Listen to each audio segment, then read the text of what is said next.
दोस्तों, निंदा से घबराकर अपने लक्ष्यों को कभी ना छोड़ें, क्योंकि लक्ष्य के मिलते ही निंदा करने वालों की राय बदल जाती है। जी हाँ, नमस्कार दोस्तों, इसी विचार के साथ मैं दिनेश शर्मा आपके अपने यूट्यूब चैनल पर एक बार फिर से आपका हार्दिक स्वागत करता हूँ। दोस्तों, जैसा कि आपको पता होगा कि हमने एक लूसेंट की सीरीज शुरू कर रखी है।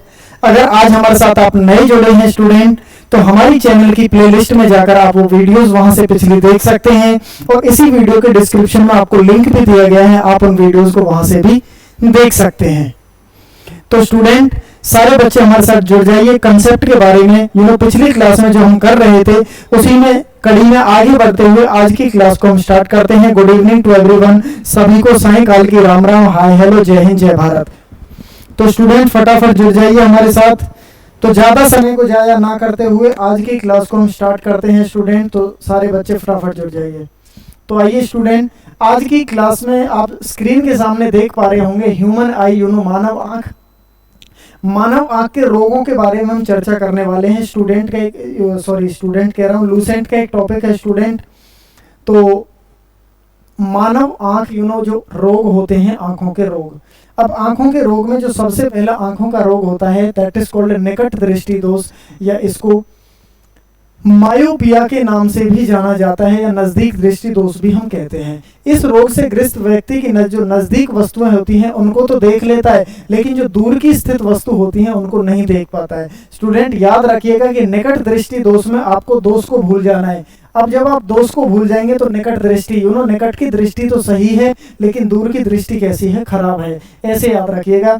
तो निकट दृष्टि दोष में निकट की तो दिखेगी, लेकिन दूर की नहीं दिखती है। होता क्या है कि इसमें जो लेंस की गोलाई होती है वो बढ़ जाती है, और लेंस की जो फोकस दूरी होती है, जो फोकल लेंथ होती है स्टूडेंट, वो क्या होती है, घट जाती है। और लेंस की क्षमता क्या हो जाती है, जो पावर होती है वो बढ़ जाती है। लेंस की फोकस दूरी घट जाती है और लेंस की पावर क्षमता बढ़ जाती है। और पावर का फॉर्मूला होता है P = 1/f। ये एक दूसरे के उल्टे होते हैं स्टूडेंट। मैं पिछली क्लास में बता चुका था, जैसे जैसे फोकस घटेगी ऐसे ऐसे पावर बढ़ेगी, और जैसे जैसे फोकस बढ़ेगी ऐसे ऐसे पावर बढ़ेगी। P = 1/f फॉर्मूला होता है। लेंस तथा दर्पण की क्षमता को डायोप्टर में मापा जाता है स्टूडेंट। किस में मापा जाता है, डायोप्टर में मापा जाता है। इस कारण वस्तु का प्रतिबिंब कहाँ बनता है, रेटिना पर नहीं बनकर उसकी जो इमेज बनती है वो रेटिना से कहाँ बनती है, आगे बनती है। अब रेटिना से आगे किस में बनती है, निकट दृष्टि दोष में। जब इससे हम आगे बढ़ते हैं स्टूडेंट, तो दूसरे रोग की बात आती है, दैट इज कॉल्ड हाइपरमेट्रोपिया, जिसको दूरदृष्टि दोष के नाम से जाना जाता है। आपकी स्क्रीन के सामने है। दूरदृष्टि दोष में मैंने आपको बोला है कि दोष को भूल जाना है, तो इसका सीधा सा बात है कि दूरदृष्टि दोष में, हाइपरमेट्रोपिया में दूर की वस्तु तो दिखेंगी, लेकिन निकट की वस्तु नहीं दिखाई देती है। निकट की दृष्टि दिखाई तो देती है, लेकिन धुंधली दिखाई देती है बहुत। जिसकी बिल्कुल ही खत्म पड़ी होगी उसको तो नहीं भी दिखेगा। इस लेंस की गोलाई क्या हो जाती है, कम हो जाती है, और उसकी जो फोकस दूरी होती है स्टूडेंट वो बढ़ जाती है, और लेंस की क्षमता घट जाती है, क्योंकि एक दूसरे के क्या होते हैं, इनवर्सली प्रोपोर्शनल अपोजिट होते हैं। और इस रोग में निकट की वस्तु का प्रतिबिंब रेटिना के कहाँ बनता है, पीछे। निकट दृष्टि दोष में बन रहा था आगे, और इसमें बन रहा है पीछे। किसर की रेटिना कहाँ होता है, क्या होता है स्टूडेंट, रेटिना पर इमेज बनती है। इसको जानने के लिए फिजिक्स की फिरकी के नाम से हमने एक सीरीज शुरू कर रखी है, वहां पर आई के बारे में मैं अलग से ही बताऊंगा आपको। पूरा की पूरा आई का कंसेप्ट वहां पे बताऊंगा, लेकिन रोग वहां पे नहीं बताऊंगा। रोग मैं आपको यहीं पे बता दूंगा कि आई में कौन सा लेंस होता है, कहाँ पे इमेज बनती है, कैसी इमेज बनती है, वो बहुत सारी चीजें होती हैं। जब हम इसमें आगे, अच्छा एक चीज और रह गई स्टूडेंट, जो निकट दृष्टि दोष होता है ना, उसको ठीक करने के लिए जो उसको क्योर करने के लिए जो लेंस लगाया जाता है, वो अवतल लेंस लगाया जाता है। कनकेव लेंस का प्रयोग किया जाता है। कौन सा लेंस, कनकेव लेंस। लेकिन जो दूरदृष्टि दोष होता है उसको सही करने के लिए हमेशा कौन सा लेंस किया जाता है, उत्तल लेंस। ये रहा शायद, हाँ ये रहा, कन्वेक्स लेंस का प्रयोग किया जाता है। कौन सा लेंस, कॉन्वेक्स लेंस। तो इसको क्योर करने के लिए कॉन्वेक्स, उसको कनकेव। जब हम इसमें आगे बढ़ते हैं स्टूडेंट, तो एक तीसरा जो रोग आता है, दैट इज कॉल्ड जरा दृष्टि दोष, प्रेसबायोपिया। प्रेसबायोपिया में जरा दृष्टि दोष में न नजदीक की न दूर की आपकी दोनों दृष्टि खराब होती है। वृद्धावस्था के कारण आंख की सामंजस्य अकोमोडेशन पावर घट जाती है, सामंजस्य क्षमता कहते हैं उसको, जिसके कारण ना नजदीक की ना दूर की दिखती है। इसके लिए द्विफोक्सी लेंस का प्रयोग किया जाता है, बाईफोकल लेंस इसको इंग्लिश में बोला जाता है, और इसको उभयतर लेंस के रूप में भी जाना जाता है। जब हम चौथी रोग की बात करते हैं स्टूडेंट, तो दृष्टि वैषम्य रोग, या इसको अबिंदुकता के नाम से जाना जाता है, एस्टिगमेटिज्म के नाम से जाना जाता है। इसमें नेत्र की क्षैतिज दिशा में तो ठीक देख पाता है, लेकिन परंतु उधर्व दिशा में नहीं देख पाता है। क्षैतिज दिशा में ऐसे, क्षैतिज दिशा में ऐसे और उधर्व ऐसे। आप इसको ऐसे समझिए स्टूडेंट।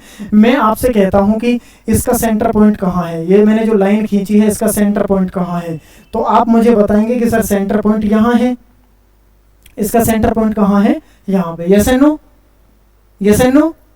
नहीं, यहाँ सेंटर पॉइंट नहीं है, कहाँ है, तो यहाँ होगा इसका सेंटर पॉइंट, ये रहा। यस एंड नो, बताइए जल्दी, सेंटर पॉइंट यही है? नहीं, सेंटर पॉइंट की फिर यहाँ होगा? नहीं, सेंटर पॉइंट ये होगा कि नहीं होगा? जी हाँ सर, यही है। तो इसका मतलब आपकी आंखें इस रोग से ग्रस्त नहीं है। तो इसका सीधा सा मतलब होता है ए का मतलब न होना, बिंदु बिंदु का मतलब बिंदु की अपना बिंदु का अपनी सही स्थिति में दिखाई ना दे पाना ही अबिंदुकता कहलाता है।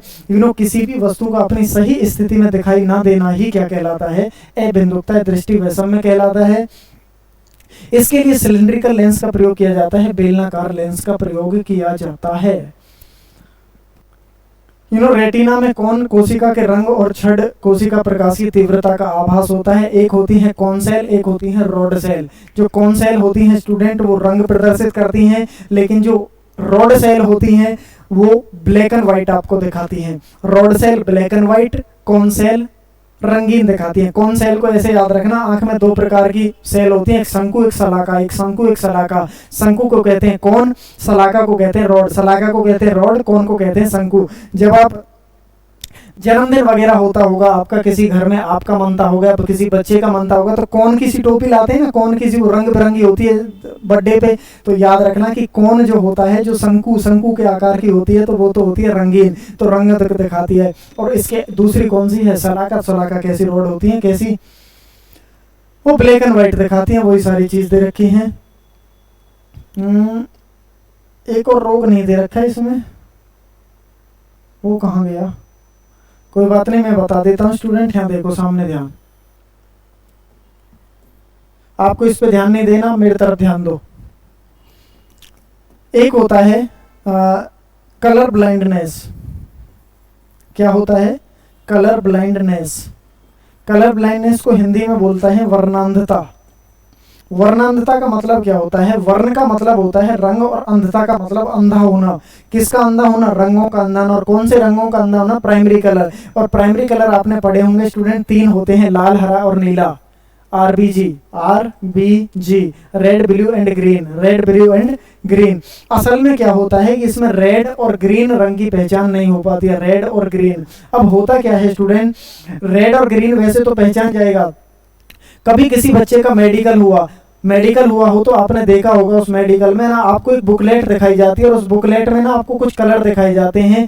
अब वो कलर कैसे होते हैं? Mixing of colour. जहां पे रेड और ग्रीन मिक्सिंग ऑफ कलर आ जाएगा, जैसे मैं आपके सामने लिखता हूं इस तरह से, इस तरह से मैंने लिखा, और इसमें मैंने ग्रीन कलर और यहाँ पे ऐसे ऐड कर दिया, रेड और ग्रीन का मिक्सिंग ऑफ कलर बन गया। तो ये कितना लिखा है कि सर ये लिखा है 39। अब ये बच्चा उसको तो पहचान लेगा कि जिसका आंखें सही होंगी, इस रोग से ग्रस्त नहीं होंगी, लेकिन वो बच्चा इसको नहीं पहचान पाएगा, उसे ऐसे ही लगेगा कि कुछ भी ऐसे ही बना हुआ है। जहाँ पे मिक्सिंग ऑफ कलर होता है, लाल और हरे रंग की पहचान नहीं हो पाती है। ऐसा व्यक्ति ना कभी किसी सेना में जा सकता है, ना ऐसे व्यक्ति का कभी कोई लाइसेंस बन सकता है स्टूडेंट। क्यों? क्योंकि गोली कहाँ चलानी है? दुश्मन पे चलाएगा, कहाँ? अपनों पे चलाएगा। रेड लाइट जली है सिग्नल्स पे, खुद भी मरेगा, दूसरे को मारेगा। तो ऐसे व्यक्ति ना कभी सेना में, ऐसे जो मेडिकल अनफिट होता है। और स्टूडेंट इस बात का विशेष ध्यान रखना, ये जो पॉइंट होता है सेना में कभी भी टूटता नहीं है। क्यों नहीं टूटता है? क्यों? क्योंकि इट्स अ जेनेटिकल डिजीज। ये कैसी डिजीज होती है? जेनेटिकल अनुवांशिक रोग होता है, और कोई भी अनुवांशिक रोग कभी भी सही नहीं हो सकता है। तो आज की क्लास में स्टूडेंट हमने आंखों के रोगों के बारे में चर्चा की, इन 5 रोगों के बारे में चर्चा की। तो स्टूडेंट ऐसी ही क्लास लेकर, ऐसा ही कंसेप्ट लेकर अगली क्लास में मैं फिर आपके बीच में उपस्थित होऊंगा। तो हमारे साथ बने रहिएगा, जुड़े रहिएगा। रोज रात को 8 बजे हम आपके साथ मिलते हैं स्टूडेंट। तो इसी अंदाज में फिर अगली क्लास में आपसे मुलाकात होगी स्टूडेंट। और मैं आपसे एक ही बात कहूंगा कि अगर वीडियो आपको अच्छी लगी हो तो वीडियो को लाइक कर दीजिएगा, और आज हमारे साथ आप नए जुड़े हैं तो चैनल को सब्सक्राइब कर लीजिएगा स्टूडेंट, और चैनल को ना शेयर भी कर दीजिएगा अपने दोस्तों के साथ ना। इसको शेयर कर दिया करो यार, हमारे लिए शेयर कर दिया करो, अपने लिए नहीं तो यार। हमारे प्रमोशन के लिए तो आप शेयर, हमारे लिए हम आपके लिए इतना कर रहे हैं, हम दिन रात आपके लिए मेहनत कर रहे हैं स्टूडेंट, अच्छा कंटेंट आपको दे रहे हैं, आप हमारे लिए इतना तो कर ही सकते हैं स्टूडेंट। चैनल को जरूर सब्सक्राइब कीजिएगा। अगर आप हमारे साथ पुराने जुड़े हैं तो आपने कर ही रखा होगा, ऐसी मैं आपसे उम्मीद करता हूं। जो हमारे साथ नया जुड़ा है प्लीज आप चैनल को सब्सक्राइब कर लीजिएगा, और बेल आइकन का बटन जरूर दबा लीजिएगा। इससे होता क्या है कि हमारी अगली आने वाली जो नोटिफिकेशन होती है वो तुरंत आपको शेयर हो जाती है, और आपको पता लग जाता है क्लास शुरू होने वाली है, क्लास अपलोड हो चुकी है। तो दोस्तों इन्हीं शब्दों के साथ मैं आज की क्लास को विराम देता हूं, अपने वाणी को विराम देता हूं। तो हमारे साथ बने रहिएगा, जुड़े रहिएगा, क्योंकि मैं एक ही बात आपसे बार बार कहता हूं, हमारे चैनल का नाम है क्रेजी कीड़ा, जो साइंस की या किसी भी सब्जेक्ट की आपकी जड़ से मिटा देगा पीड़ा। दैट इज कॉल्ड क्रेजी कीड़ा। Okay, thank you, love you all student, bye bye. अगली क्लास में फिर आपसे मिलते हैं। Okay student.